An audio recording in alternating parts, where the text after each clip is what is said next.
Welcome to A Voice of Reason in Turbulent Times with Pastor Charles Burnett-Morrow. A powerful, practical, prophetic, and progressive commentary about what is happening in our world today. Well, good afternoon, one and all. Greetings this afternoon. This is Pastor Charles here, speaking to you from North Alabama and representing Forward Christian Life Center, a new work in Nashville, Tennessee. I greet you this afternoon in Jesus' name.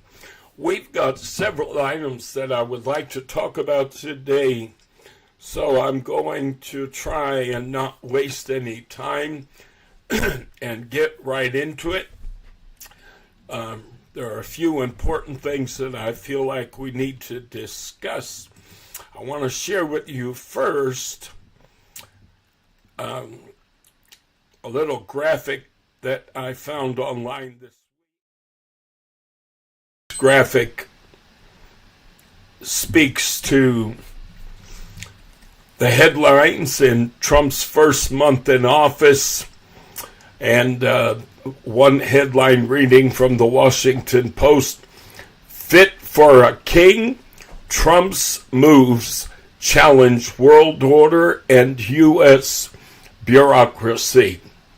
It's the Washington Post. CNN had a headline: "Trump is 1 month in and Americans are already mad at him about inflation." Axios had the headline: "Tariffs make consumers and businesses anxious." CNN had another headline which read, "If Trump wants to fix the inflation crisis, he has a funny way of showing it." The Rolling Stone: "Doge slashes health care for sick 9/11 first responders."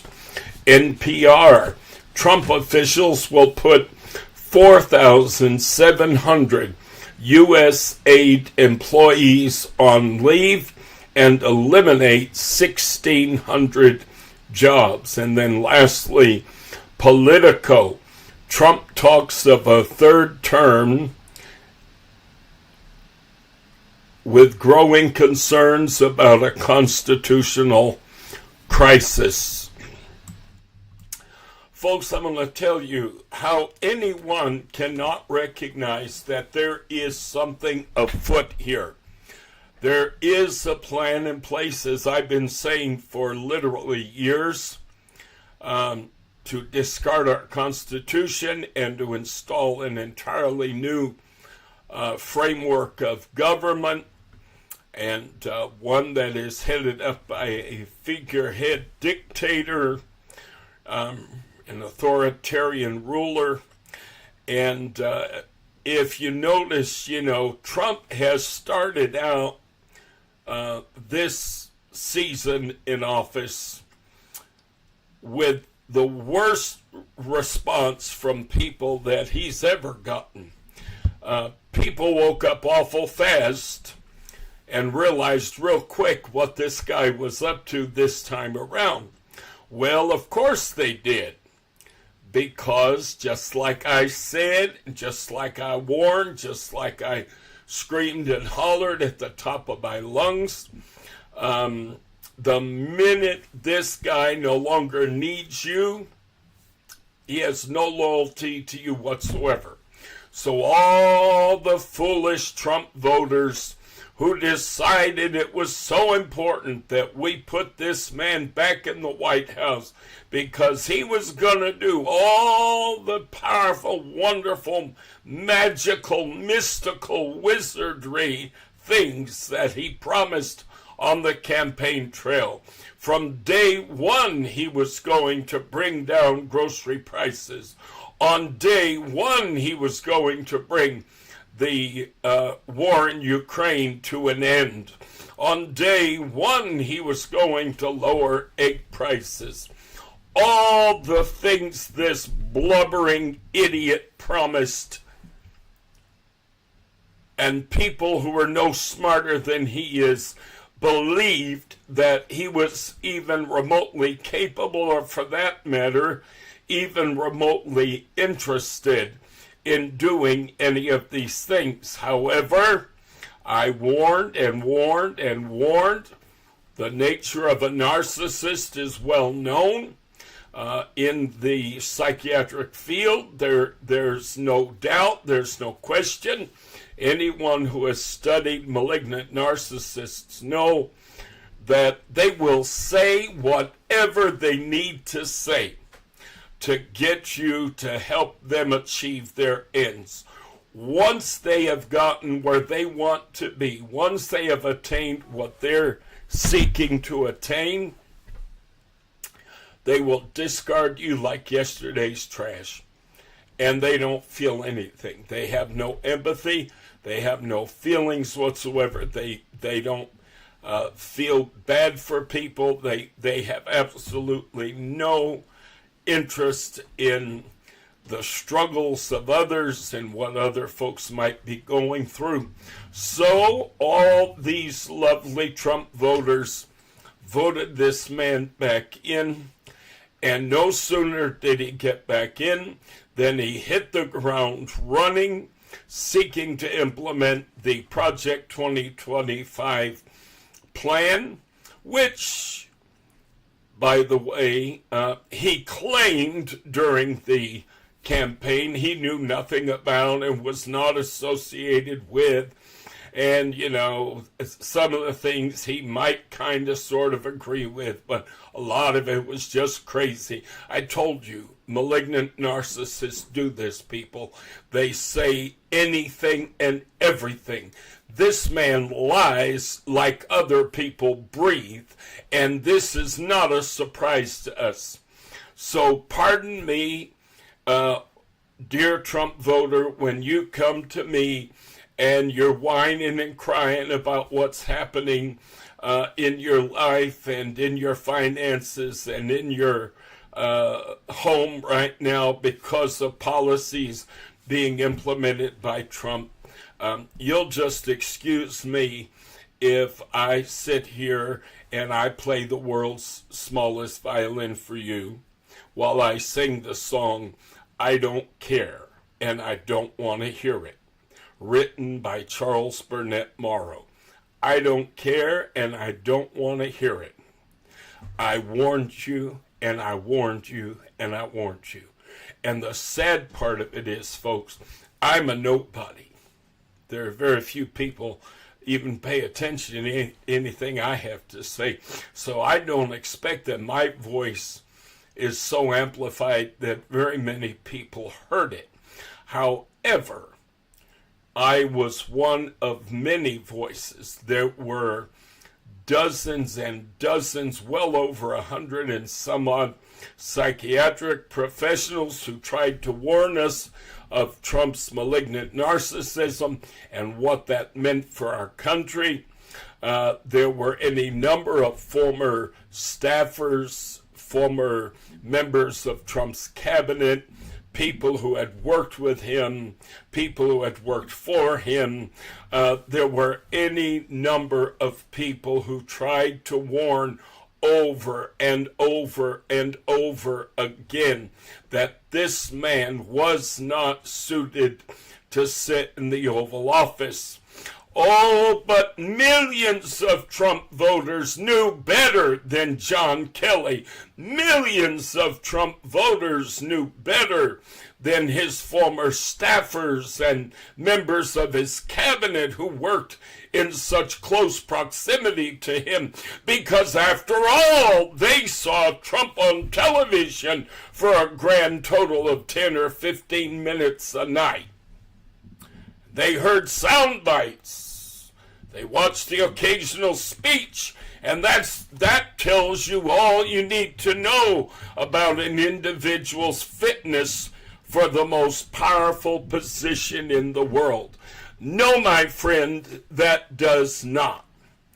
And you will pardon me if I literally feel absolutely no pity for you whatsoever. As a matter of fact, to be frank and honest with you, I didn't even have the same reaction to Trump going into the White House this second time that I had the first time.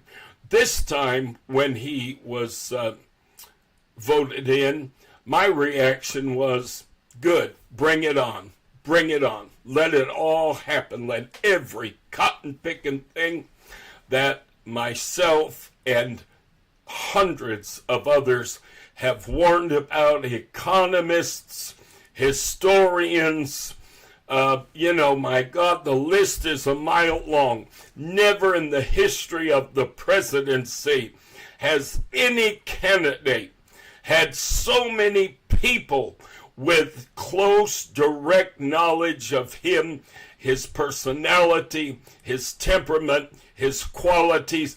Never in the history of presidential elections has any candidate ever had people so close to him, including family members, co-workers, again, people that have worked with him, people that have worked for him, many who've worked with him in the White House, and they literally came out and said, I'm going to be voting for Kamala Harris because there's no way in the world I can vote for Donald Trump. Even his own vice president could not endorse him this time around. And, but folks knew better. Yes, people know better. I'm going to tell you, folks, again, I'm just going to talk plain because I don't have time to mince words. The dumbest people on the planet are people who think they know stuff they don't know.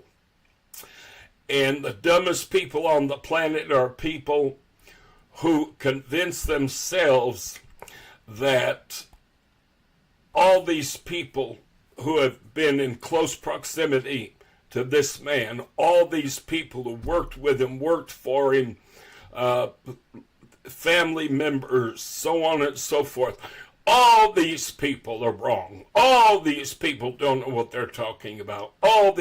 Folks, you're not very bright, and you deserve every single, God help me, every single pain and woe that is coming to you in the next 4 years minimum. You deserve every stinking ounce of it. Every ounce of it. Because smart people pay attention. Smart people, if you're a manager at a business and you're trying to hire someone and they give you references and you contact those references, former employers, friends, people that know them, and you contact those references and those people say to you, man, you do not want to hire this guy. I'll tell you what, he is trouble. He creates havoc with other employees. He's lazy. He's lackadaisical. He does everything in his power to avoid work, so on and so forth. If you turn around and hire that guy, in spite of the fact that you had heard all this testimonial from people that know him and know him intimately, know him personally, know him professionally, then as an employer, you deserve to get exactly the employee that you got. Because smart people utilize references for a reason. There's a reason why you attain references. There's a reason why you contact former employers and friends and so on and so forth. And if you're not going to pay any attention to those people, because after all, well, he came across like such a good guy to me, boy, I'll tell you, I didn't get the impression, so I don't know what all these people were talking about. The Bible said, out of the mouth of 2 or 3 witnesses shall every word be established. There were dozens and dozens and dozens of witnesses. Dozens of people that worked with him in the White House first time around. Dozens of people that worked for him in the White House the first time around came out and made abundantly clear that this man is an existential threat to our democracy, to our republic. And so again, I say, and I'm not trying to be mean, but you know what? There is a point at which you simply have to quit caring. You have to quit being concerned, because obviously all the folks who voted this guy in, you didn't care enough to listen to anybody. You didn't care enough to pay attention. No, you like Trump. You know, there's an old saying, birds of a feather flock together. I've said it before, and I'll say it again, and I'll probably say it 1,000 times more before I die. People who voted for Trump are those who in many ways are just like Trump. You may not be a narcissist like he is. You may not be quite the pathological liar that he is. You may not be quite as uncaring, unfeeling, without empathy as he is. But I find that most people who claim, well, I voted for him for his policies, I agree with his policies, he's a jerk, he's a nasty human being, I don't like the way he carries himself, I don't like the way he talks, but I like his policies. Well, all you folks that like his policies so well, I hope you enjoy the policies that he's about to mete out upon us. I hope you enjoy them real well. And as I've said, don't look at me and expect me to cry for you. No. I cared enough to sound the warning. I cared enough to scream and holler and yell.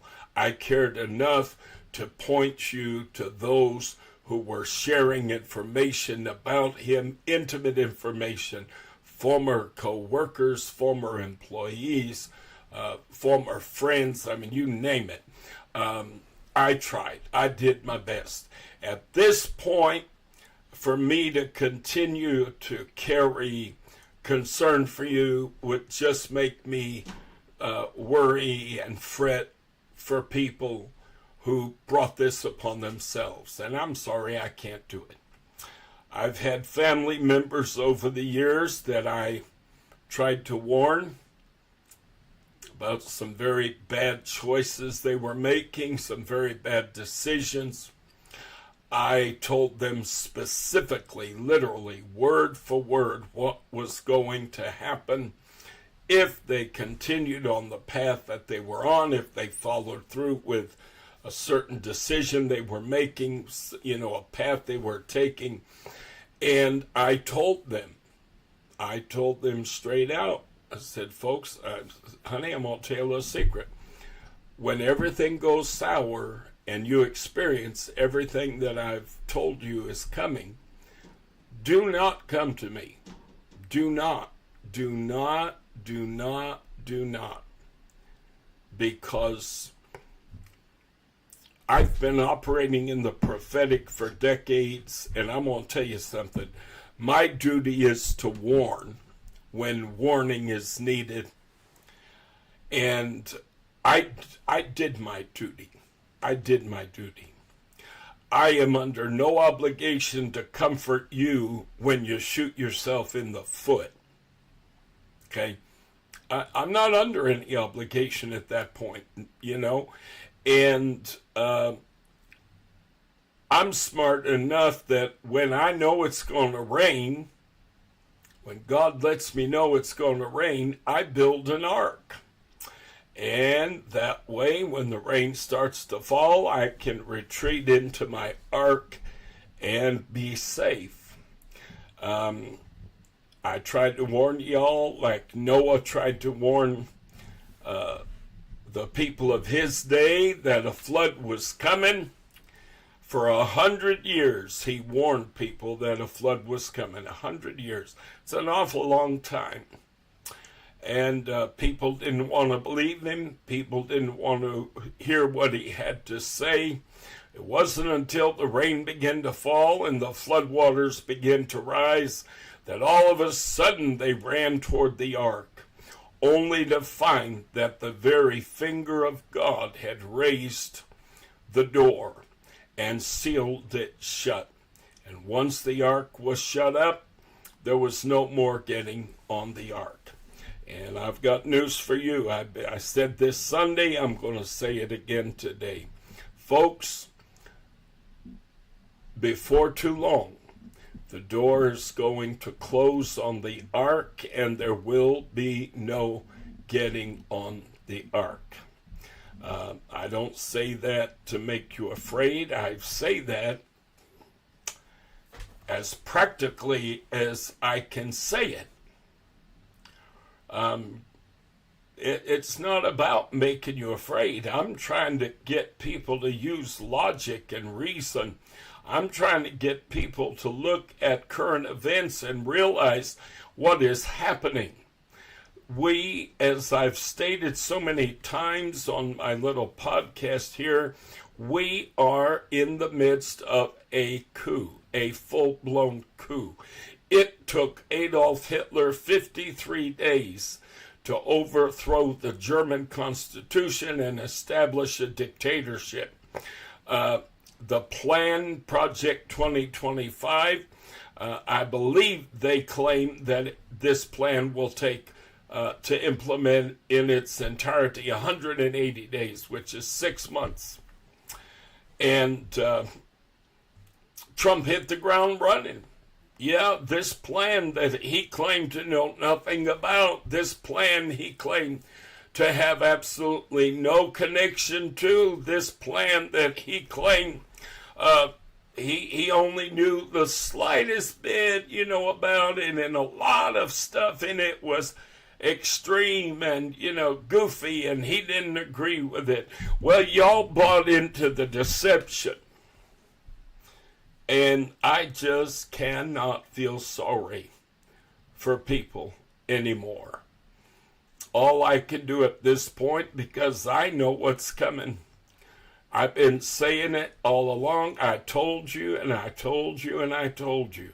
I said, a malignant narcissist, they will say whatever they have to say. And they are amazing actors. They will put on an act. They'll convince you that they really care, that they, convince you of all these lies and all these deceptions. And once you have helped them achieve what they're trying to achieve, they discard you like yesterday's trash. Check out this headline from USA.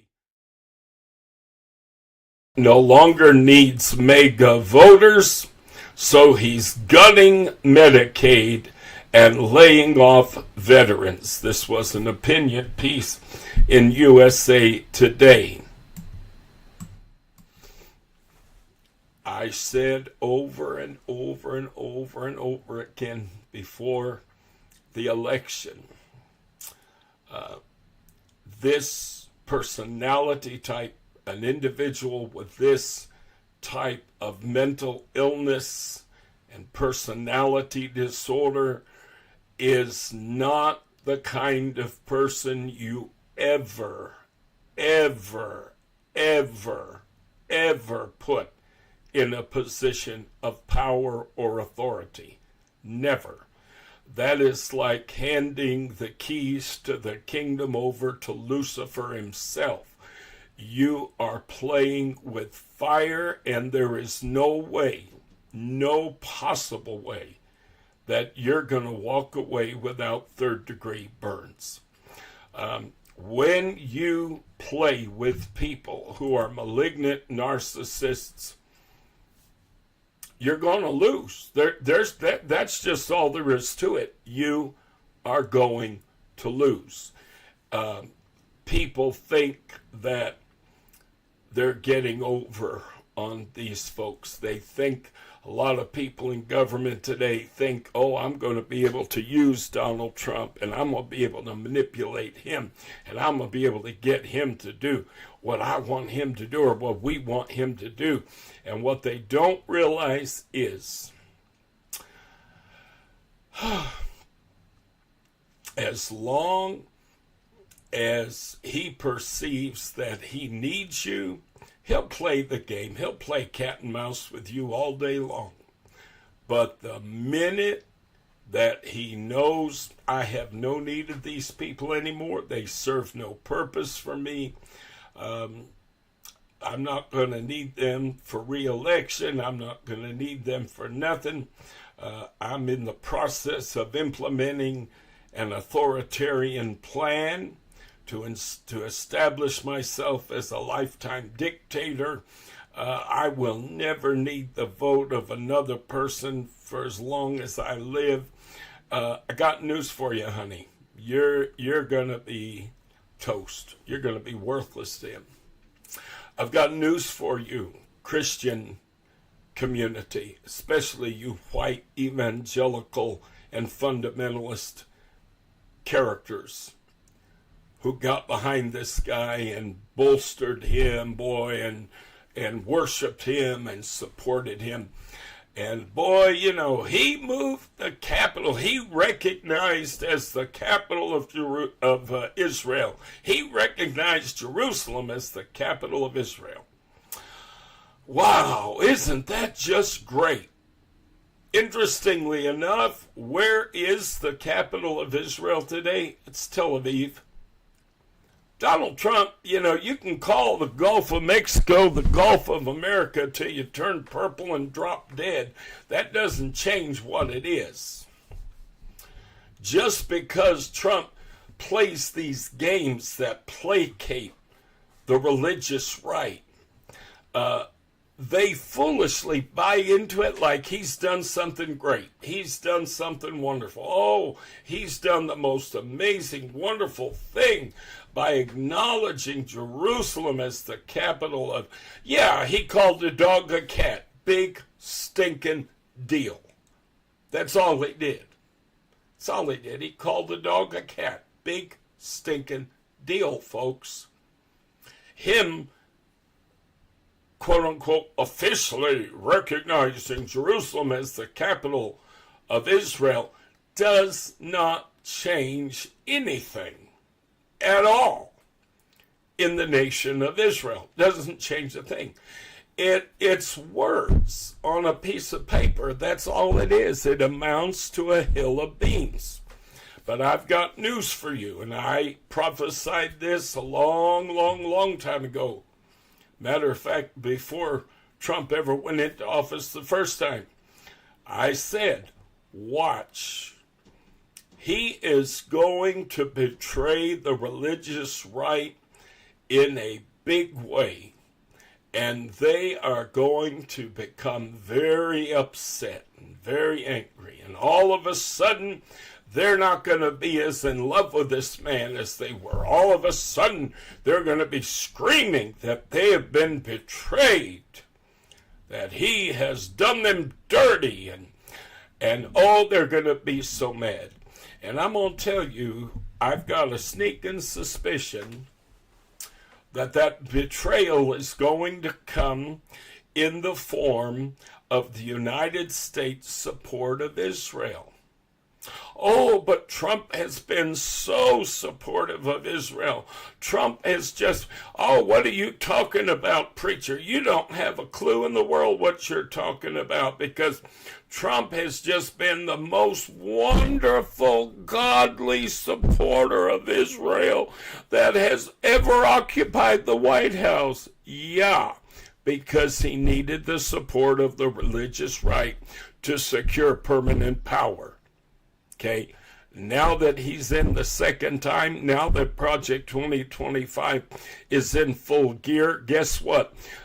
Everything he needs, all the elements he needs are in place for him to establish permanent power. Everything's there. It's not a thing in the world we can do about it now. Okay? The minute a bunch of mindless Americans voted for this man and supported him to occupy the White House a second time, the minute that demonic demon crossed over the threshold of the Oval Office a second time, our options ran out. You handed him the keys to the kingdom. There is not a thing in the world, frankly, that we're able to do at this point. That is one of, I've talked about this in previous podcasts, that is one of the weaknesses of our democracy. One of the sad truths of a constitutional republic, excuse me one second.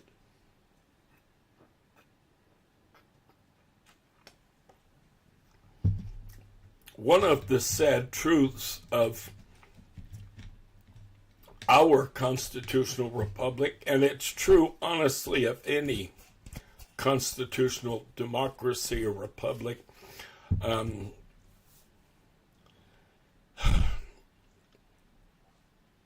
with certain freedoms come certain risks. You cannot offer and recognize freedom of speech, freedom of assembly, freedom to protest. You can, the right to bear arms, so on and so forth. You cannot write these rights into your Constitution and safeguard these rights for the population without at the same time creating a weakness in your own government, in your own system of government, that if an unscrupulous person, if a wicked or an evil person comes along and they desire to wickedly take advantage of those same freedoms and those same guarantees in order to accomplish something very vile and very negative, you cannot offer those things and safeguard those freedoms and not at the same time have a weakness then in your very system of government created by these same things. When you offer freedom of speech and when you defend freedom of speech and you say, hey, people have a right to say whatever they want to say, well, that's great as long as the people who are speaking the truth and they are being honest and truthful and forthright and, so on and so forth. But when you have somebody who is able to lie as naturally and as easily as he is able to breathe God's free air, then you're in deep trouble, because that person will utilize that same identical freedom to accomplish some terrible, horrible things. And we've seen this happen. We've seen it come to pass. And you're going to see it come to pass yet in a whole lot worse ways than you've ever seen before. But you understand what I'm trying to say. These things are wonderful as long as people of goodwill are utilizing them in the proper fashion. However, anyone who is not operating from a place of goodwill, anyone with evil intentions, is able to use those same identical freedoms to destroy the very system of government that these freedoms are an integral part of.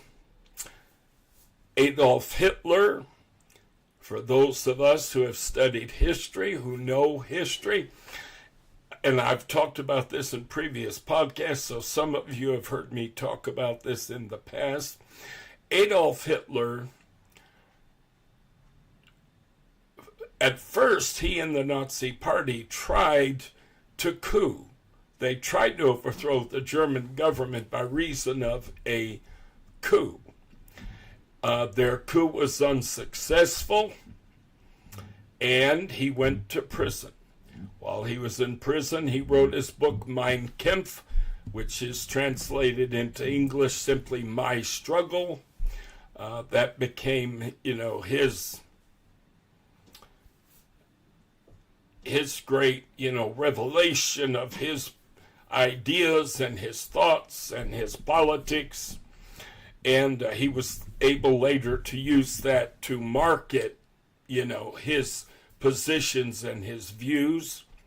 When he got out of prison, Adolf Hitler realized that he could achieve the same end that he tried to achieve by reason of a coup that failed.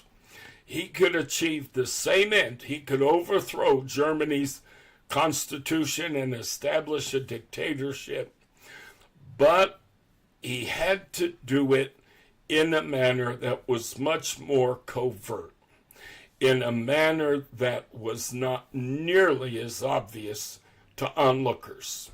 He had to do it in a way so that the people of Germany would not even realize what he was doing. So what he did was he utilized, listen carefully, and you can go look in any history book, folks, and this is what you're going to read. He utilized every possible legal, constitutional means. In other words, he used the rules and the laws that existed because of the German Constitution. He utilized those rules and those laws to literally dismantle the German democracy. So he went in, when he was finally able to get President von Hindenburg to appoint him Chancellor of Germany. Von Hindenburg didn't want to do it. He was very, very opposed to doing this, but there were those who tried to convince him, well, you keep your friends close, but your enemies closer. So honestly, if you put him in that position, it'll be good because you'll be able to, keep reins on him, and you'll be able to rein him in, and you'll be able to kind of control things. Whereas if you just let him out there loose, floating around, only God knows what he'll do. He may try another violent coup, So the mentality, the logic was that he could be handled. Well, the minute that he was appointed Chancellor of Germany, it was all over for Germany. That was the end. Just like the minute Donald Trump was sworn in on January 20th, we signed our own death warrant for our republic. There's not going to be a whole lot you can do at this point. Not a thing in the world. The only thing, and I'm going to say this, the only thing that is going to save us in the end, if it were to occur, the only thing that would be available to us in way of recourse, responding to Trump's dictatorial proclamation, declaring himself dictator, making himself king. The only thing that will ever help us to even remotely try to restore a democracy and a democratic republic would be a military coup. That's it. That's the only option. There would have to be a full-blown military coup. That is how dictatorships come to an end, folks. And because of the design of our Constitution, the reality is that Trump now holds the levers of power. He is going to be able to do everything and anything he needs to do to dismantle our present government. He's been doing it from day one. His fellow German descent Nazi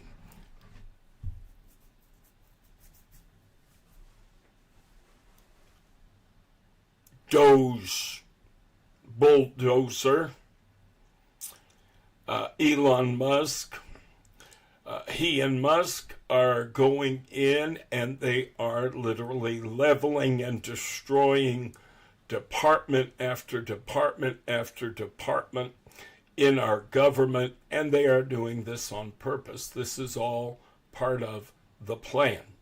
In the end, our nation will be held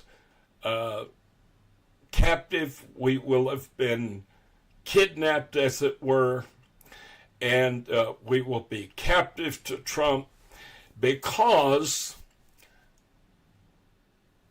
everything we had known will have been utterly destroyed. He's going to, I keep saying this because I want you to mark it down in your little book and then tell me a year from now if I wasn't right. He is going to destroy computers. He's going to destroy records. He's going to destroy paperwork.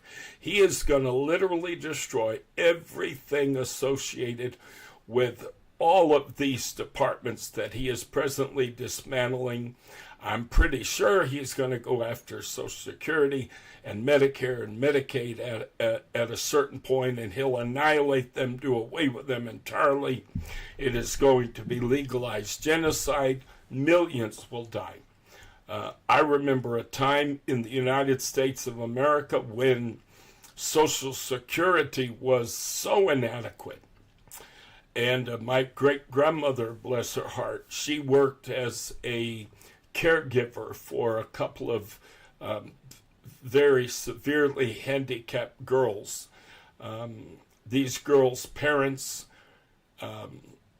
raised the girls and kept the girls at home, although they had a severe form of, I can't remember if it was cerebral palsy or what it was, but they were both wheelchair bound, unable to communicate, very twisted up, and my great-grandmother was a live-in caregiver with this family, taking care of their two daughters, both of which had the same debilitating disease. And this man owned a number of businesses, and at one point he said to my grandmother, he said, "Mary, you have not been paying into Social Security, and when it comes time for you to retire, you're not going to have anything at all." So he put her on the payroll in one of his companies so that when he paid her, he was able to pay into Social Security on her behalf. When the time came many years later for my grandmother to retire, the benefit that she received was minuscule. It was very small. It was not a whole lot. Over the years, Democrats have tried and tried and tried over the course of time, to ensure cost of living increases and things of this nature. But when my grandmother decided to retire, finally, she could not physically keep up because that was real heavy, hard work. And she got, a pittance for retirement. And it was very difficult for her to live on the little bit of Social Security that she received. And eventually she had to move in with my grandparents, meaning her daughter, my grandmother, and son-in-law, my grandfather. And there was a time in American history, folks, where as you grew older, you either wound up in an old folks' home somewhere forgotten by your family, and just, you might as well have been dead at that point, because it was common in those days for people to take family members and dump them off at a home somewhere so that they could be taken care of and fed and clothed and housed, and the family didn't have to be bothered with it. Or you would become a burden on your family. You'd have to move in with your children or your grandchildren, and there were multiple generations that lived in the same house, and that was the only way that elderly people and people with disabilities and people living with sicknesses, that was the only way they could survive. And it was burdensome. It was difficult. It created an extremely difficult financial burden on people, because you have to remember, there was no Medicare, there was no Medicaid, none of those things existed at that time. So if grandma lived with you and she needed medications, and you're working a job to pay your mortgage and pay your car payment and buy groceries, now you had the added responsibility of having to buy grandma's medications, so on and so forth. And when she needed to see a doctor, you had to pay for her to see a doctor. She had to have tests done, you had to pay to have those tests done. People today in the mega movement who just cheer and shout and scream when somebody talks about, Social Security is just the biggest drain on our budget and blah, blah, blah, blah, blah, and it's the worst thing that ever happened to America. These dinglings have absolutely either no memory. If they're old enough to remember, either they have no memory, or they're not old enough to even know what it was like before these programs existed. And they have no clue what the GOP, Trump, and the MAGA movement, they have no clue what they're trying to bring us back to. And when we wind up back there, when we wind up back in a situation where the only way mom is going to be able to survive is to move in with the kids again, and you're having to put up with your mother, or you're having to put up with your father, and you're having to provide care for them, and you're having to pay for all their medical expenses and all their medications, please don't come to me whining and crying, because like I said, I'm going to have the same reaction then that I have now when I hear mega regret. And that is, here's my little violin for you, because that's as much, frankly, as I can care. Honestly, that's as much as, listen to what I said. I said, that's as much as I can care. If I cared any more, I'd wind up carrying a burden and being heavy-hearted for you, and I'd wind up, being under such a burden for all these people who voted against their own self-interest, who utilized no wisdom, who utilized no logic, who didn't listen to anybody that was trying to warn and forewarn and foretell. They thought they were as knowledgeable as the experts. And I just can't carry a burden for folks who have done themselves dirty and brought this kind of mess upon their own head. All right, having said that, let's move on. Trump is fully in gear. Everything this man is doing, I mean, when I say he hit the ground running, I mean he hit the ground running to establish dictatorship. No longer does he need the mega crowd, so he's doing things that is angering his base. Republican senators and congressmen are going back to their constituencies. They're conducting town halls. The people are mad as a hornet. You can watch it on YouTube. Man, there isn't one town hall that a Republican has conducted since Trump's been reelected where the crowd is cheering that representative on and applauding them for all the great things that they and Trump are doing. No. These foolish people did not believe that Trump and the MAGA movement would actually do half the things they talked about doing.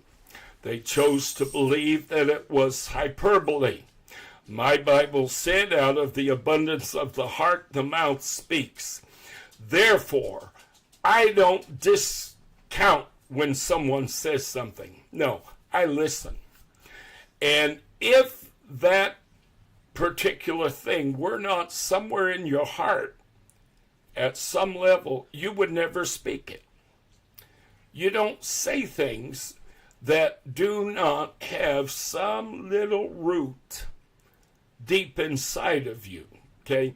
This is a little secret that psychiatrists and psychologists know, which is why counseling with a psychologist or a psychiatrist, they listen so intently. If you've ever gone through any kind of counseling, with a mental health expert, they drive people crazy, because a lot of times they'll turn around and they'll say, well, it's interesting. Now, you said thus and so, and what did you mean by that? And the person will try to, all of a sudden, they try to backtrack. All of a sudden, they try to act like, well, I didn't really mean anything by that. And a mental health expert will turn around and look at you and say, no, you had to have said it for a reason.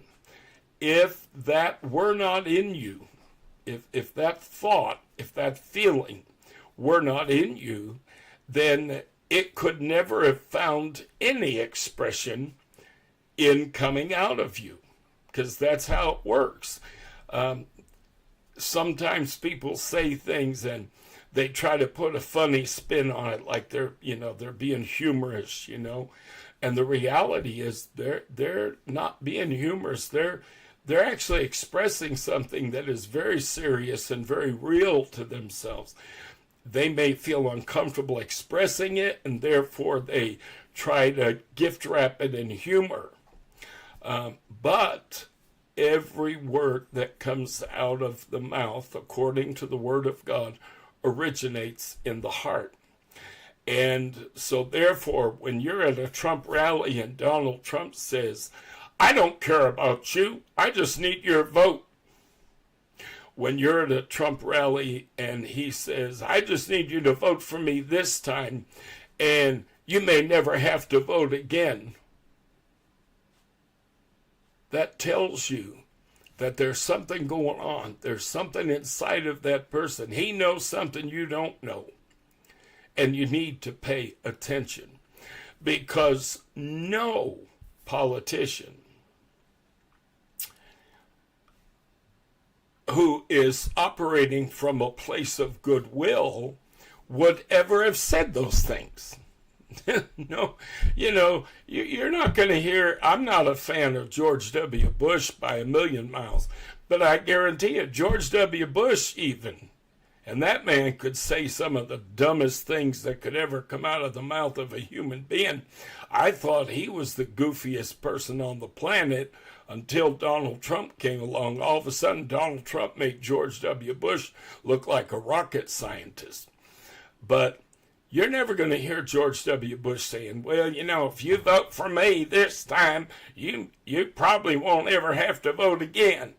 No, you're not going to hear him say that. Folks, when you hear things come out of people's mouths, it is incumbent upon you, it is imperative that you pay attention. Listen to what they're saying. Watch what they're doing. Ever since Trump re-entered the White House, immediately this guy started firing off executive order after executive order after executive order after executive order. What single bill has he introduced to Congress in order to achieve any of the ends that he seeks to achieve? None. This guy's not trying to work with Congress. He's not interested in working with Congress. No. Our three-tier, three-branch system of government is of no use to a dictator. He is in the process of dismantling that three-tier system. You'll know what I mean when the Supreme Court comes out with a decision, if they ever come out with a decision that disagrees with what he's trying to do, and he simply ignores it. So far, he has ignored judgments which have come down from federal courts. He's just ignored them. Why not? Because there is absolutely no mechanism within our government, there is no mechanism within our Constitution to ensure that he follows the rules. No. The president, the reason why it's so imperative that we elect a person for president who is moral and upstanding and who is genuinely committed to our Constitution, again, is because the moment you elect somebody who is not, there are built-in weaknesses, there are chinks in the armor that they can take advantage of, and in so doing, they can literally dismantle our entire government until we are left threadbare and they declare themselves dictator for life. And that's where we're headed. That's what this guy is trying to do even now. Don't believe me? Let's look at some current news. Trump says, I never put the word president in front of the word Trump. I don't care if I'm reading a headline. You'll never hear me do it so long as I live. Trump says he will stop funding for colleges that allow, quote, illegal protests. What on earth is an illegal protest? According to the Constitution, we have the right to protest. We have the freedom to protest. One opinion is not legal while another opinion is illegal. One cause is not legal and another cause illegal. No. According to our Constitution, if you wish to protest government, then you have every right to do so. Here we have Trump threatening colleges and universities.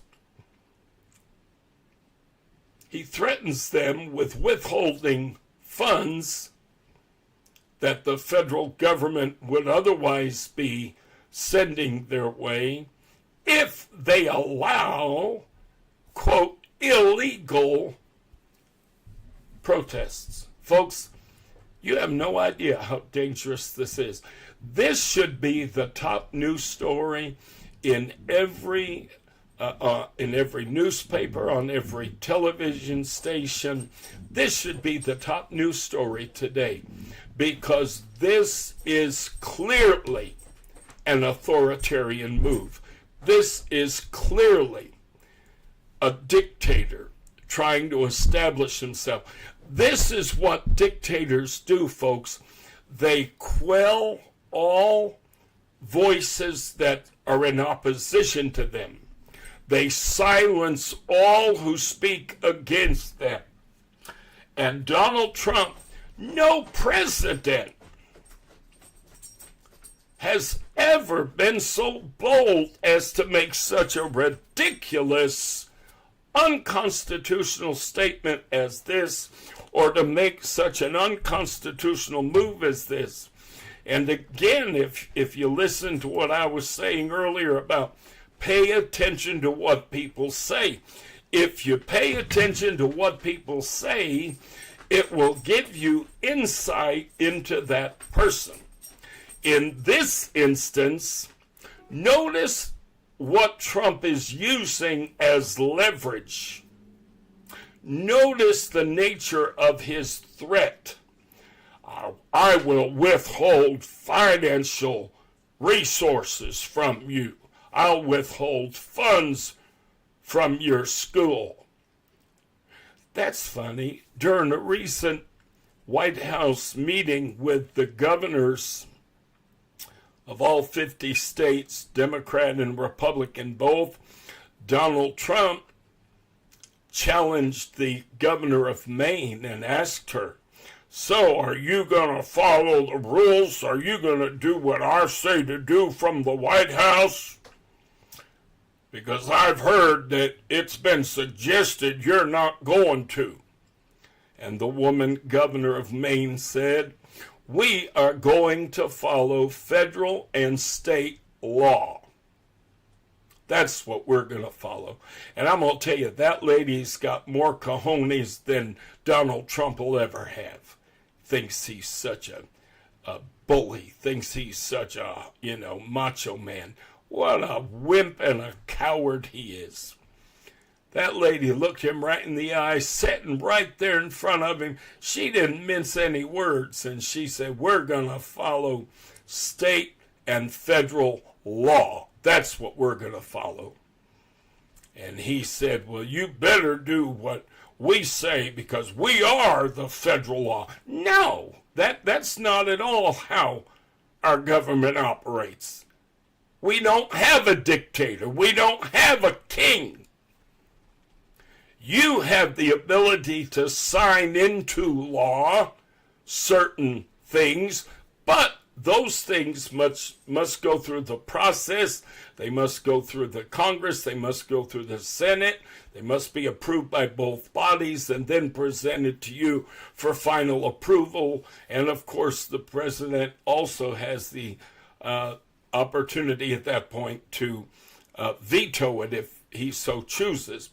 But this guy is not even trying to act like he has any interest in operating within the framework of our Constitution. Honey, he's not even trying. He's not even putting on an act anymore. And so he said, well, you better do what I tell you to do. You better do what we say to do from here at the White House, because if you don't, I'll withhold money from your state. And that governor, whom I love, looked at him in the eye and said, well, then we'll just see you in court then. But isn't it interesting? Notice, folks. What is this man's go-to?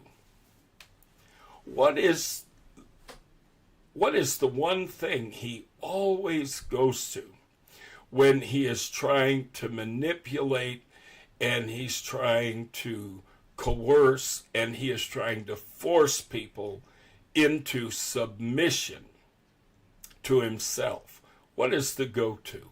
He threatens to withhold financial assistance. So what does that tell you about Donald Trump? I'll tell you what it tells me about Donald Trump. It tells me that everything to him is about money. Everything. Does Donald Trump believe in principles? Nope. Because he thinks his threats are going to carry the day. He thinks that people are going to be intimidated by his threats because, after all, they're not going to stand on principle.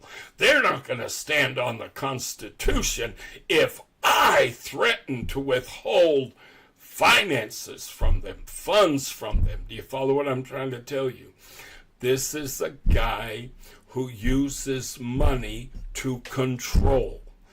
he has a track record a mile wide and 10,000 miles long that is scattered with all kinds of trash in his past related to doing business people dirty, doing subcontractors dirty, breaking contracts, bringing people into court so that he doesn't have to pay them. I mean, this guy has a complete history.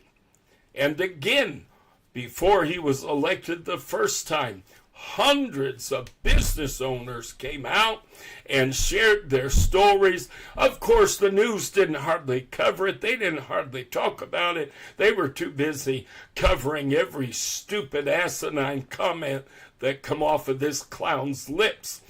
But there were hundreds of business people that came out and said, he forced me out of business because he hired me to do work. I did the work. He wouldn't pay me. I wound up trying to take him to court. He kept dragging it out. I ran out of money, had to give up on the lawsuit, declared bankruptcy, and a business that my family has operated for 3 generations no longer exists thanks to Donald Trump. And story after story after story like this was told. And the reality is Donald Trump uses money, that he believes money is his leverage. That is all he sees is money. And he thinks that everybody else on the planet is just like him, and that all they care about is money. So therefore, if you threaten to withhold money, they're going to cave in and they're going to give in to you. Because after all, like I've said, he doesn't understand the concept of convictions. He doesn't understand the concept of principles. He is an unprincipled, amoral person. So he doesn't even begin to identify with anybody who is going to stand on principle. And if you don't understand the concept of standing on principle, then, sweetheart, you are the last person in the whole stinking universe that should be putting your hand on a Bible and swearing to defend and protect the Constitution of the United States. No, the Constitution is comprised of principles. Those are all things that we as a nation have been built upon for 250 years. And this man is unprincipled. He doesn't care about principles. He doesn't care about any of that crap. The only thing this man ever listens to, the only thing he ever hears is money. That's it. And you notice how he uses money in order to leverage his power. And he's going to try to use money in order to beat people into submission until they finally yield to his dictatorial power. Now, there's another article concerning Trump threatening funding for colleges. The first article I shared with you, this one here, this appeared in USA Today. Then there was an article that appeared threatens federal funds for schools that allow illegal protests. And then the Wall Street Journal, this article, Trump threatens to pull funding from universities over protests. Folks, the right to protest is a constitutional right. That is something that this country has believed in and embraced ever since our founding. This is something that you could not do under a king. And our founding fathers had lived under a king. And they knew that coming from the backgrounds that they came from, they knew. We never had a voice. We were never allowed to speak in opposition to any direction, any edict, any law that was implemented by the king. And we believe that it is important for a republic that the people be able to freely protest. And that is a right, that is something that our founding fathers believed was God-given. And Trump has come in. He hasn't even been in office 2 months again yet. And already he's trying to establish the boundaries of a dictator. He's already trying to establish rules that are always, without fail, embraced by dictators. I will have no dissent. I will not allow anyone to disagree with anything I say or anything I do. And if you do, there will be repercussions. And folks, read these articles, because he literally tells these colleges and lets these colleges know that people who engage in what he calls illegal protests, listen, he said, will be arrested,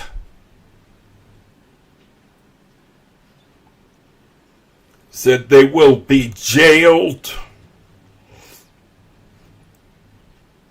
This is dangerous. This is beyond dangerous.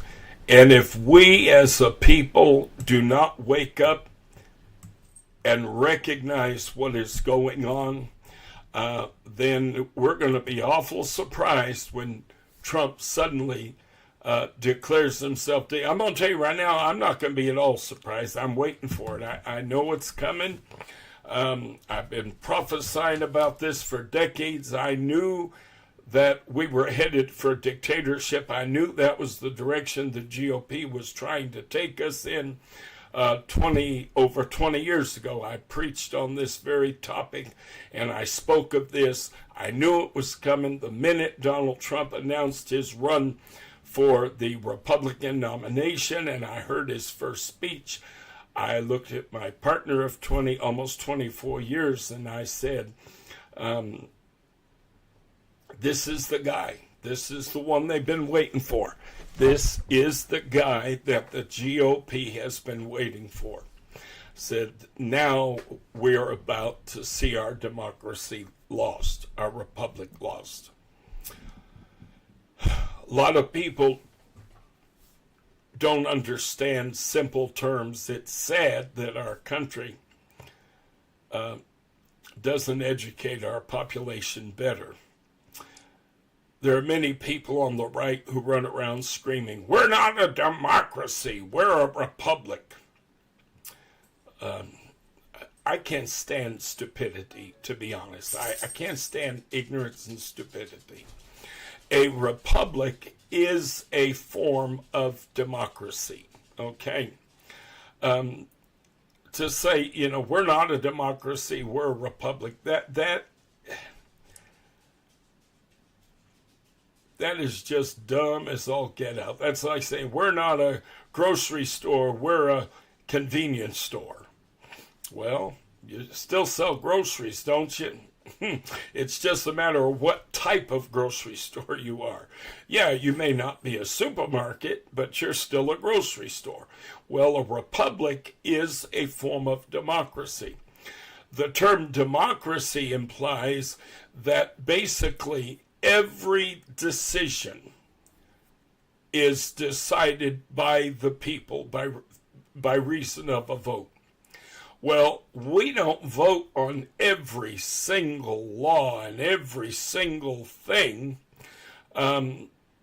or else we'd be having elections every other day, okay? So what a republic is a form of democracy that is representative. Therefore, you vote for people to represent you. And those people who are elected to represent you then vote on issues. So, and determine what becomes law, so on and so forth. So all the term republic means is a representative democracy rather than a direct democracy in which every single little thing you'd have to vote on. Should we put a stop sign at the end of this street? Well, we're going to have a vote Tuesday on whether or not we want to put a stop sign at the end of this street. Should the high school build a new library? Well, we're going to vote on whether or not the high school should build a new library. Should we provide money for the federal highway department to repair bridges and infrastructure? Well, we're going to have a vote on Thursday whether or not to provide. You follow what I'm saying? So a representative democracy simply allows things to flow a little more quickly and a little more easily. Our voices are heard, but they're heard through our representatives, or at least that's the way it's supposed to be. The Republican Party has been operating as though we were an oligarchy for decades. Republicans approach things from the standpoint, we know better. We know what the country needs. Yeah, you elected me, but you elected me to make decisions for you. No, we did not. No, we did. I did not elect you to make decisions for me. I elected you to represent me. And honestly, anyone who is genuinely acting as a representative ought to be going to Washington and acting on the will of the people as it has been expressed to them. And again, it would have to be the majority of the people, because again, that's how the democratic process works. It's always the majority that is going to hold sway. And so we need to understand that, yeah, we're a democracy, we're a republic, so therefore we're a representative democracy rather than a direct democracy. Now, here's another move that Trump is making that is bringing us closer and closer to dictatorship by the day. Watch this. The Hill. U.S. Attorney launches probes into whether Schumer, Garcia made threats to justices and Musk. In this article, you find out the acting attorney general has actually launched probes into statements made by senators and congresspeople. He's trying to claim that they were threatening and they were inciting violence and all. You know, it's so funny because Trump could get up and do and say everything he did on January 6th, and everybody says, oh, no, he was just exercising free speech, you know, he wasn't trying. But at the same time, as the Republican Party has done for decades, their hypocrisy is nauseating. And folks, I used to be a Republican. I hate to admit it now because I've actually woken up and gotten some sense in my head, and I haven't been part of the Republican Party now in quite a number of years. But I was a Republican. I used to be able to quote their their lines of baloney like nobody's business. I was actually approached by a woman who was heavily involved in politics in my home state. And she asked me, said, would you be interested in being a speechwriter? She said, you have such a wonderful way of expressing, Republican ideals and Republican platform planks and so on and so forth. And so believe me, I used to be able to spew this stuff coming and going. But even at that time, I had a mind of my own. And I would watch and I would listen. And over the course of years, I said, my God, this party is so infested with hypocrisy, it isn't even funny. I said, my God, yeah, I've been talking all these Republican talking points for years, but the party, every single time somebody gets to Washington, they never try to do any of the things that I'm standing here saying are the bedrock and the foundation of the Republican Party. They never do the things that they claim to believe so strongly in. Limited government. No, they're not for limited government. They want the government standing in your bedroom, watching who you go to bed with, watching who you're intimate with, making sure a man is with a woman and not with another man, and a woman is with a man and not another woman. They want to be in the doctor's office with a woman who's having problems with her pregnancy, and they want to be there to tell her what she can or cannot do with her body. No, Republican Party, no. They say they're all about limited government. They say that government should stay out of people's personal affairs. Only those personal affairs that they don't want government to be involved in. And of course, the only personal affairs they want government to be involved in are those relative to liberal folks and Democrats. We're fine as we are. We don't need anybody in our bedroom. We don't need anybody in our doctor's office. No, but those people over there, yeah, they need it. We need to have rules for them. We need to have regulations for them. We need to have laws and limits on them. And I saw this hypocrisy. I saw every time a Republican went to the White House, this same person who screamed and hollered for the whole presidential campaign that our deficit was way out of order and we have to rein in our deficit. And did they ever go in and actually do anything proactive to reduce the deficit? No, not one time. Every single time a Republican went in, they wound up spending like lunatics, and the deficit just kept climbing and climbing and climbing. So I saw the hypocrisy, and I finally said, okay, I'm out of here. I can't deal with this. But folks, we are in a dangerous time right now. The signs are all around us.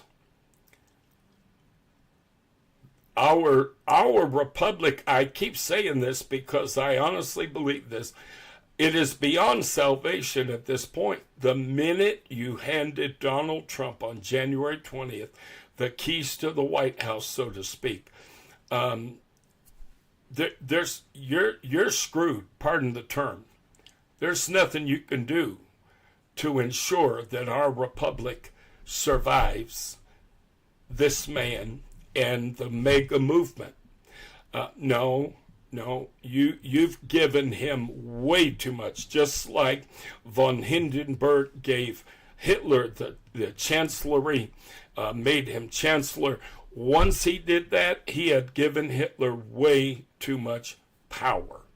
He didn't think about the fact that, wait a minute, Hitler now is in a position to undo everything, to utilize our laws against us, to literally utilize our freedoms and our laws to dismantle our freedoms and our laws. But that's exactly what Hitler did. So now we have a situation where Republicans can say whatever they want to say. Oh, when they want to gripe about the Supreme Court, when they want to complain about a decision that a federal judge passes down, they can talk about, these activist judges and blah, blah, blah, they can bark and complain all they want to. But Democrats had better not do this. Democrats had better not speak out against a decision that works in our favor, that they disagree with. Because now we've got a guy in the White House who has weaponized the Justice Department, and like any good dictator, he is going to use the Justice Department to demonize, to persecute, and to imprison. I told you, I had a dream, hadn't been too long ago now, a few weeks back. Actually, I'm trying to remember if it was a dream or if I just kind of envisioned this. But I literally saw law enforcement representatives walking into Congress, walking onto the floor of the House of Representatives, walking up to Democratic figures, representatives, and literally cuffing them and taking them out of the building. And I thought, oh dear God, I really feel like the Lord was showing me that this is soon to come, folks. This is not too far away. This is soon to come. You say, well, that sounds extreme, and I doubt it's going to come to that. Well, you believe that if you want to. But already we're seeing signs of a weaponized Justice Department that is trying to suggest that the conduct of Democrats and liberals is illegal. And they're trying to launch probes into things that Senator Schumer and Garcia have said relative to the Supreme Court and relative to Musk.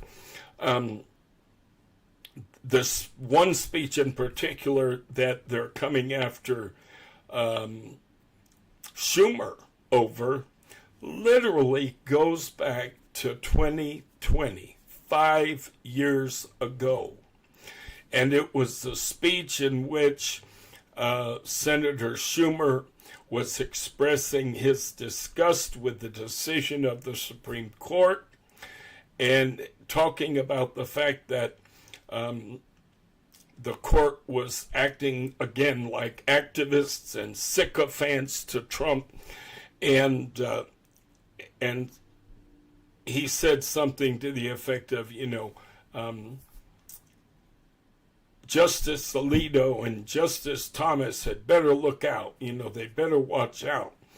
And so basically, anybody who knows anything about the constitutional process, what he could simply have been referencing was, we may come after you to impeach you, because that is something the Senate, the Congress could do. But Trump's representatives, his sycophants in the Department of Justice, are trying to paint it as though he were threatening the Supreme Court justices, okay? Of course, Trump can say, give them hell, go down to the Capitol and fight like hell, or we're not going to have a country anymore. He can say that, and oh, by God, that. No, he didn't mean violence. He was not even, oh, you're crazy to even think for a minute that he was alluding to violence. Folks, it's sickening. But this is what dictators do. They demonize the opposition, and they will eventually begin to arrest and detain anyone who has a view contrary to their own. If you look, this first article I shared with you concerning this came from The Hill. And then I have another article from U.S. Attorney for the District of Columbia opens inquiries into Democrats alleging possible threats to DOJ and Supreme Court justices.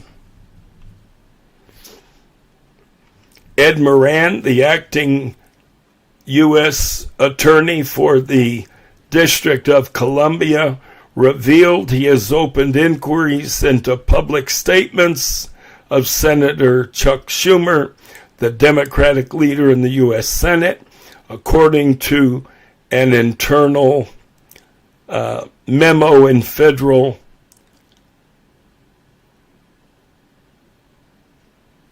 two federal prosecutors in Washington. Folks, this is dangerous. This is very dangerous. It's scary.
Department, this said Moran was actually trying to seat a grand jury. He was actually talking about bringing together a grand jury to look at the so-called evidence that he has in this case. And, there are rules and laws on the books. Basically, anything that is considered said by a political figure within our government that is considered to have been spoken as part of his official role, he can't be, prosecuted for. It's not allowed. And now, obviously, if he had made a blatant threat and said, you better hope someone doesn't blow your brains out, or you better hope, something to that effect, that might have been a little bit different, but that's not at all what the man said. And politicians have enjoyed that immunity. They've had it for ages, so that they're able to say in the course of their duties whatever they feel the need to say. Well, there aren't people within the DOJ yet, at this point anyway, who have basically let this Moran fella know, you can't prosecute that. You're not going to be able to accomplish anything there. The standard is so high in order to prosecute a political figure for any speech that can fall under the category of political speech, which is the defense Trump used for all that he said prior to, leading up to, and during January 6th. And they've tried to tell him, cool your heels. But this is the direction that Donald Trump is trying to go. I'm telling you right now, folks, I keep saying, listen to what people say. Donald Trump, for years, has been demonizing the left for years.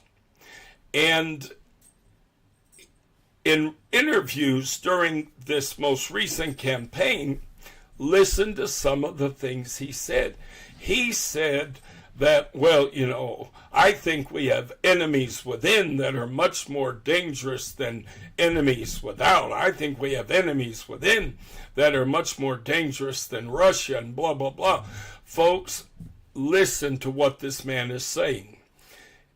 At some point, Donald Trump is going to claim that Democrats are the enemy of the state, that they have some plot or some plan to overthrow his government, and that as such, it is incumbent upon him to protect our democracy against enemies, both foreign and domestic. So just because they're domestic enemies doesn't mean that it is not within his purview and his authority to prosecute these people for this alleged plan. Watch, it's coming. Watch.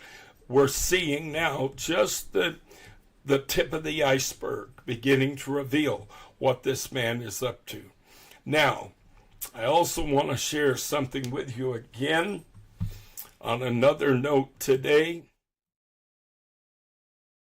Reports, and of course you've probably seen it in the news, you've probably seen it online. Donald Trump has suspended aid to Ukraine after that pitiful debacle of a ambush meeting that he and Vance conducted at the White House the other day with Ukraine's president. Now all of a sudden he's decided we're going to suspend aid to Ukraine, and of course his handler Putin is thrilled to death because Trump has taken the United States entirely and completely from behind the nation of Ukraine as they struggle for their lives and they fight for their independence. Donald Trump and MAGA Republicans, you're not going to tell me for 1 minute that these people are not on the Russian payroll. You're not going to tell me that for 1 minute. There is no stinking way. There is no way, folks. Come on, let's be logical. Let's look at what's happening here.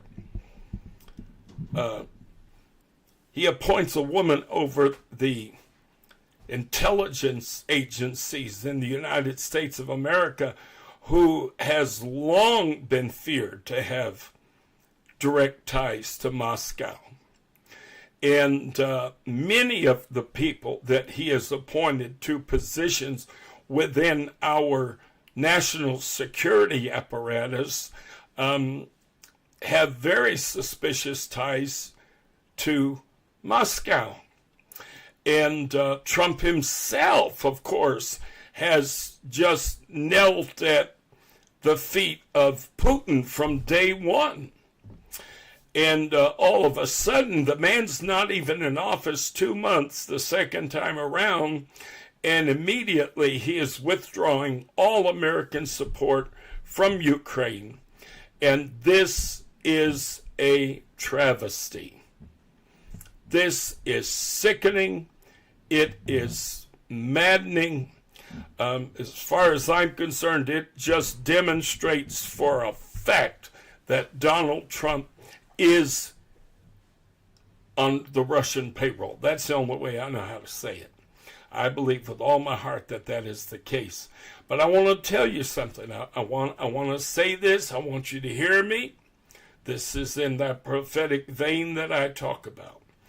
I said a while ago, I began to say a little while ago, that at some point Donald Trump is going to betray the religious right, and they're going to become very upset with him, and then he's going to turn on them like a snake. Just watch.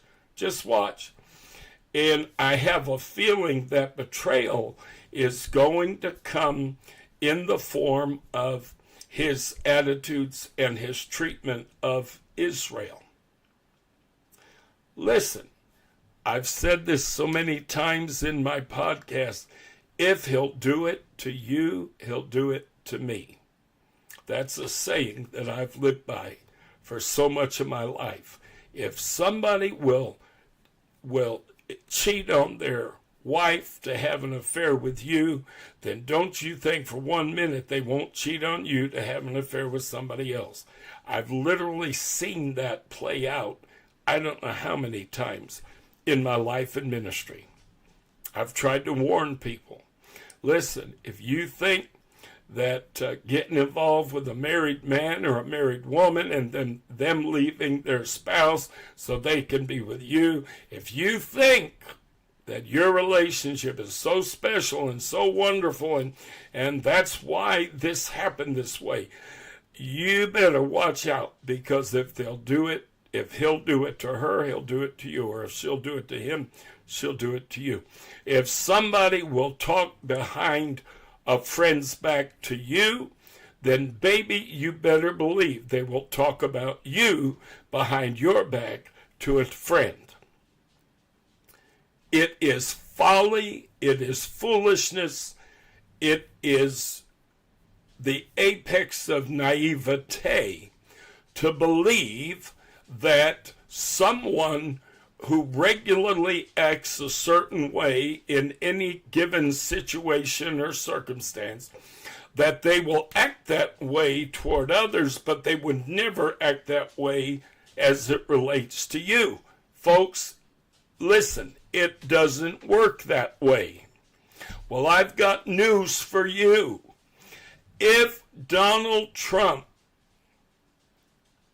can suddenly change the narrative, if Donald Trump can gaslight and lie like a rug as it relates to an ally like the Ukraine, do you, from a strategic standpoint, do you not have any idea how important Ukraine is as an ally to the European Union and to NATO and the United States?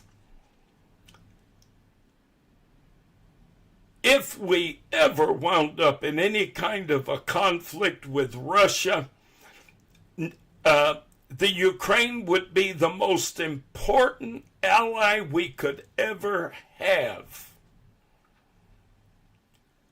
And losing Ukraine would be an enormous loss. It would really create havoc for those of us that call her our ally. And as we've been warning, and as people have been warning now for a long time, if Ukraine is lost to Russia, you can bet that Putin is going to keep marching further into Europe, trying to reconstitute the former United Soviet Socialist Republic. You can bet on that, okay? He's already got Crimea. He is now trying to get hold of Ukraine. This man has literally murdered 1 million of his own people in a war that he claimed he could win in a matter of days, and we're already at the 3-year mark. This man has cost the lives of 1 million of his own men. He doesn't care. He just keeps sending more to battle. He just keeps bringing more into the battlefield. There has to be something much greater at stake than merely the Ukraine. Ukraine is not that important a pearl to Russia so that Putin would be willing to lose that many men in an effort to regain it. No. Ukraine is but one.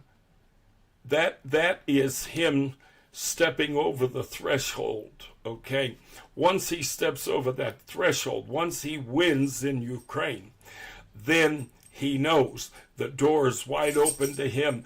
There are any number of former nations that once were part of the Soviet Union that he then is going to want to reintegrate. He wants to restore Russia to her former glory. He wants to restore the Soviet Union. And my friends, Ukraine is extremely important.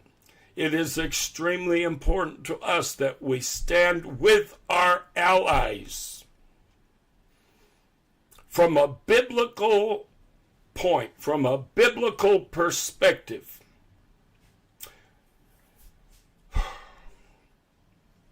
the final battle of Armageddon is going to be a battle of two great kingdoms coming from the north and from the east against Israel. The Word of God calls them Gog and Magog.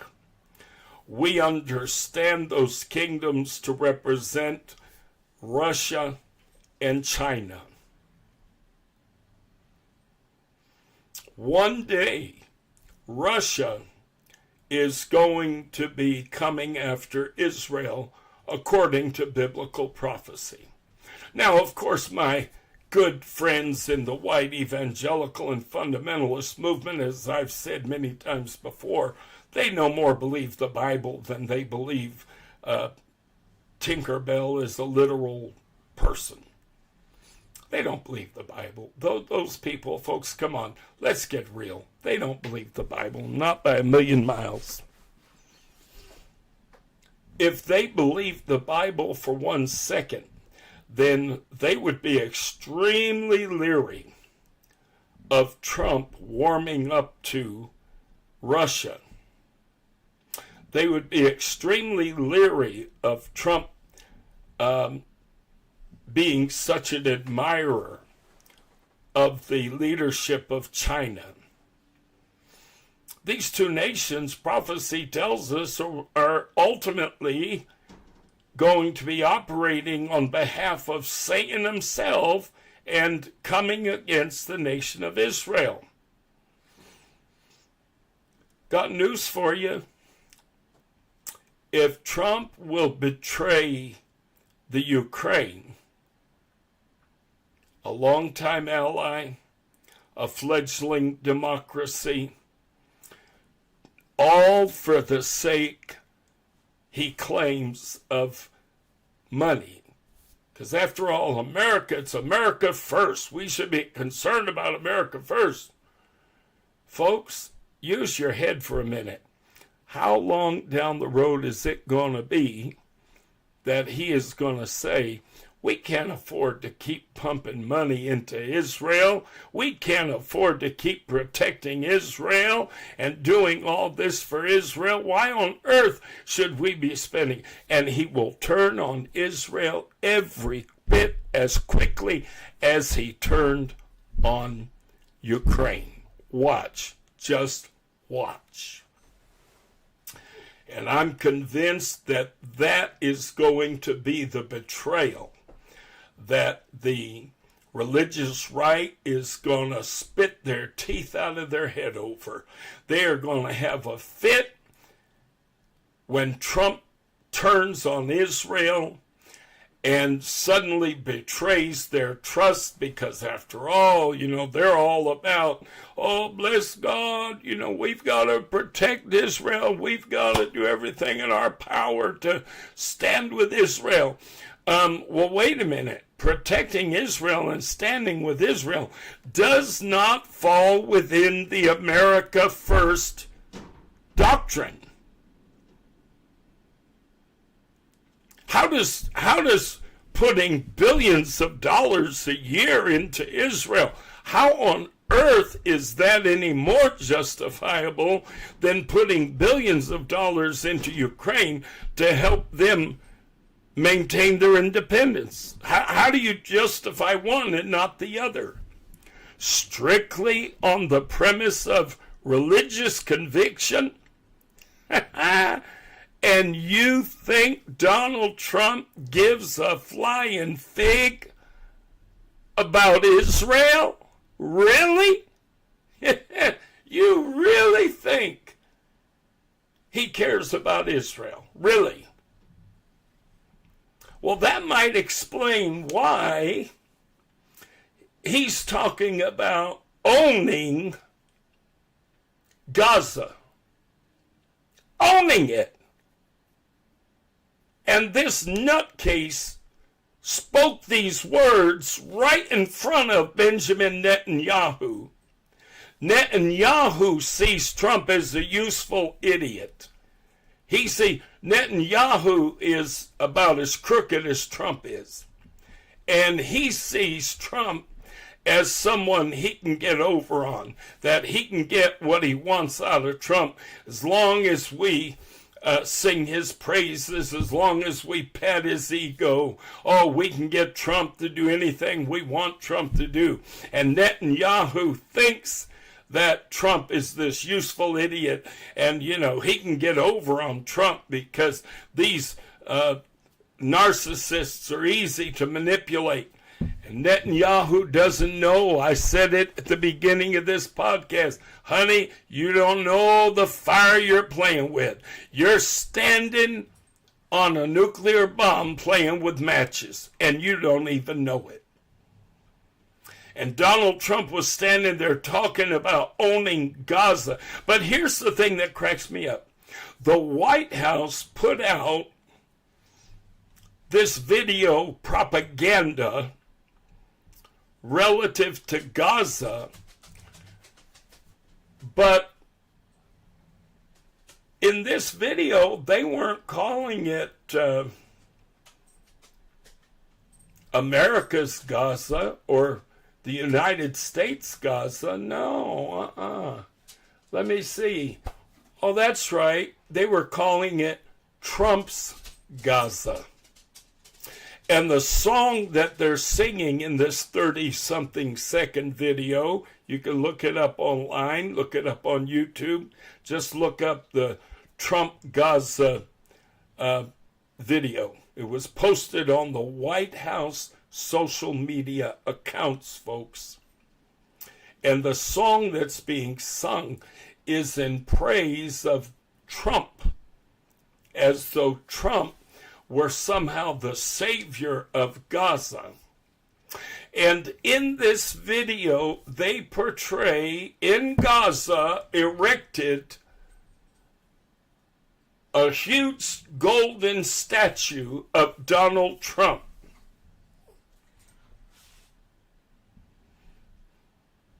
Do you know how many elements of that video are completely offensive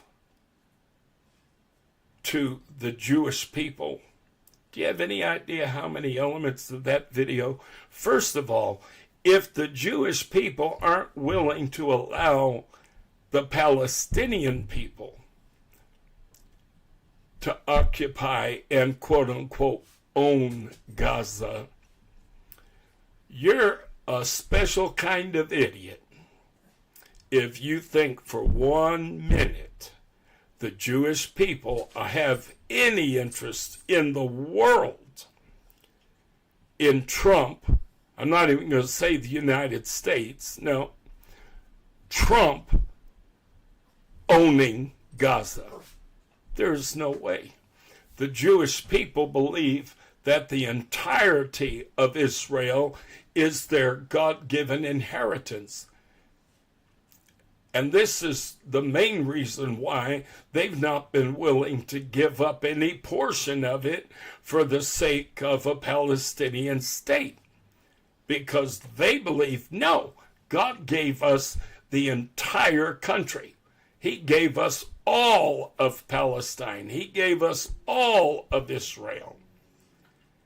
And if they're not willing to share it or part it out with the Palestinians who have lived on that land for centuries, if they're not willing to share it with them, then honey, you're out of your cotton picking stupid mind, pardon me speaking plainly, if you think that they're the least bit interested in the United States / Trump owning Gaza. That whole notion is so offensive to the Jewish people, it's not even funny. Then add the element of a golden statue of Trump being erected in Gaza. Folks, there is nothing in the world that is more offensive to the Jewish faith than idolatry. This notion of a golden statue, that is offensive to the core. I'm surprised we're not hearing all kinds of negative news coming out of Israel relative to this propaganda video that the White House put out. But then again, the news these days is doing everything in their power to stay on Trump's good side. So they're certainly not going to expose us to those things which might cause him embarrassment and make him look bad. But I sure would like to know. Matter of fact, now that I mentioned it, when I get off of here in a few minutes today, I think I'm going to go ahead and look up Jewish reaction to this video, because I haven't looked it up and it's just dawned on me. I need to do that. I'm sure there's bound to be all kinds of video coming out of Israel with Jewish response to Trump's propaganda video. Folks, we're in a dangerous time. Things are happening. They're happening quickly. Things are going to change, and they're going to change in a big way.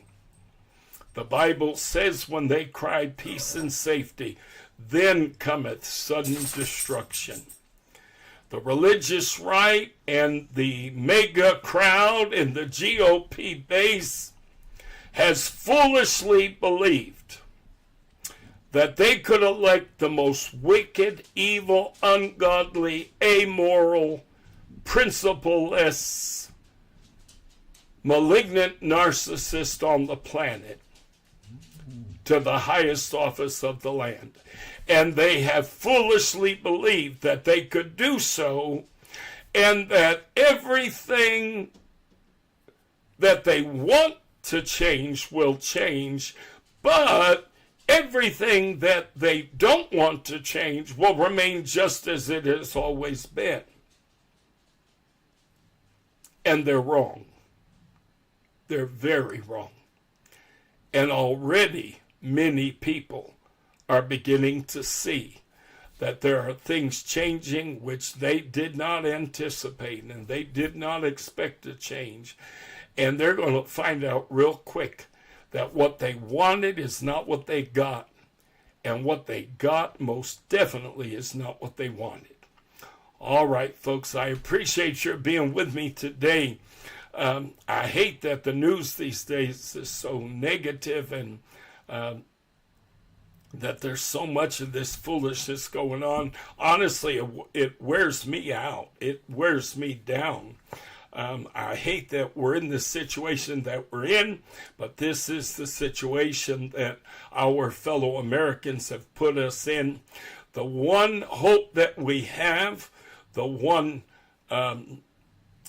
thing we can cling to as people of faith, if we will walk in the Spirit, if we will cling to our faith, if we will strive to live the lives that God has called us to live, that even as we pass through the fire, our God will be with us in the flames. Hallelujah. He will provide, He will defend, He will protect, just as He did the 3 Hebrew children in the burning fiery furnace. So yeah, things are going to get tough, but if we'll hold to God's unchanging hand, in the end, all will be well. So I appreciate your being with me today. Tomorrow night will be our midweek Bible study, so I do not do a podcast on Wednesday. We do our Bible study at 7 o'clock p.m. Central Standard Time. Right now, we're doing a very extensive, careful walk through the book of Revelation. We are only now at the second chapter. So we've only reached the second chapter at this point. It's been wonderful. You need to come be with us for that Bible study. If you live in the Nashville area, we would love for you to come and be part of our church.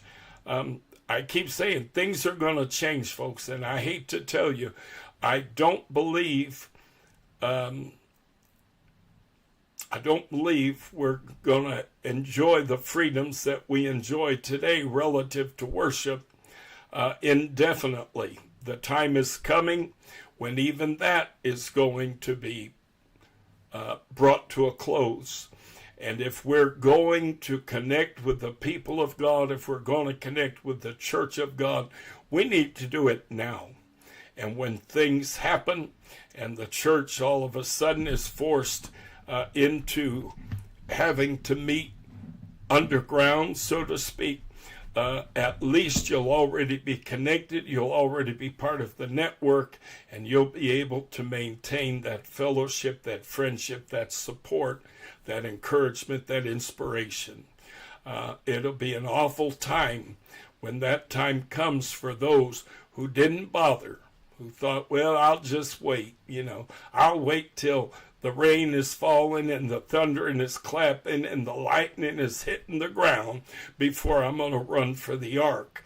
Well, the problem is at that point, the ark will be closed and it'll be too late. No one will be getting on. So let's get involved. I believe God wants to do something wonderful and powerful, and we just need some folks in Nashville to come help us realize our vision. If you don't live in Nashville, you can join us on Facebook or YouTube, either one. You can go to either platform and put in the search box at, A circled, /CLC, all one word, @CLC. Put that in the search box on YouTube or on Facebook. It'll bring up our YouTube channel. It'll bring up our Facebook page. You can watch our services live on Sunday at 11 o'clock a.m. Central Standard Time. Folks, God bless you. I appreciate you. Until we meet again, I say this: God bless you in Jesus' name.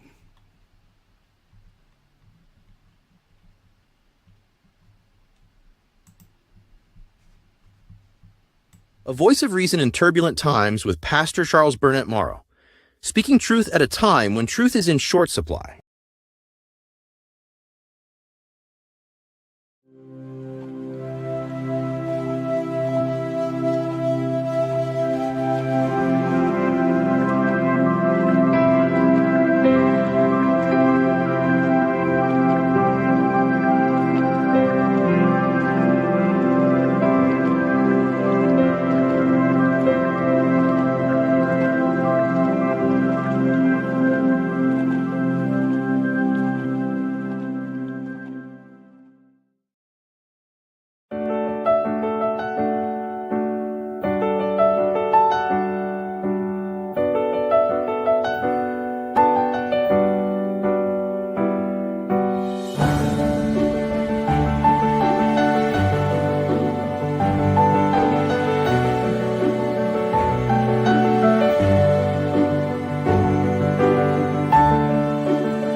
By liking and sharing our videos and posts, you can help us get our message out to a far wider audience.